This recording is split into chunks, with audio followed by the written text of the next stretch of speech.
ఎంత అప్రజాస్వామ్యంగా వ్యవహరించినారో జగన్ రెడ్డి కానీ అవినాష్ రెడ్డి కానీ ఏదో పెద్ద పుడింగని పెద్దిరెడ్డి రామచంద్రారెడ్డిని కుప్పంకు వచ్చి ఏమేమో చేశారు కదా. ఇప్పుడు పులిందుల ఎలక్షన్ జరిగేటప్పుడు ఆయన పంపించచ్చు కదా. రాజమల్లులు రమేష్ యాదవ్ను పంపించినట్టు పెద్దిరెడ్డి రామచంద్రారెడ్డిని పంపించి ఆ తర్వాత ఇక్కడ పులిందులో తేల్చుకోవాల్సింది. అంత ఘోరంగా అప్రజాస్వామ్యం చేసిన ఆ వ్యక్తి నిన్న మాట్లాడుతూ ఏందో ప్రజాస్వామ్యానికి అతనే ప్రతిరూపమైనట్టు అతనే ప్రతీక అయినట్లు జగన్మోహన్ రెడ్డి మాట్లాడడం కూడా ఇది చాలా దారుణం.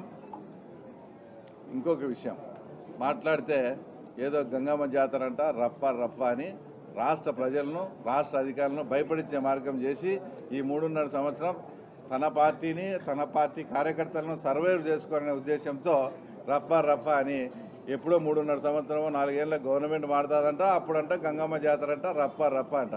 ఇప్పుడు ఈ పులివెందులో ఈ ఎన్నిక జరిగినప్పుడు ఈ రఫా బ్యాచ్ నువ్వంతా ఏమైనారని నేను ఈ రాష్ట్ర ప్రజలకు చెప్తా ఉన్నా. ఏంది లేదు, జగన్ది ఉత్త డొల్లతనము, ఉత్తది ఊరికే మేకపోయేది గాంభీర్యము.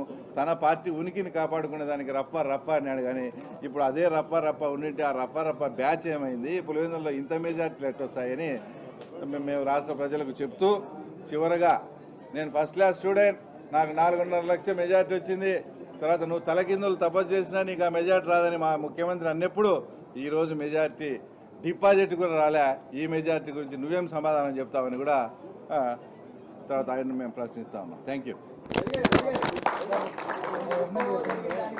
ఒక్క నిమిషం చెప్పండి. అయిపోయిందమ్మా చెప్తా అయిపోయింది.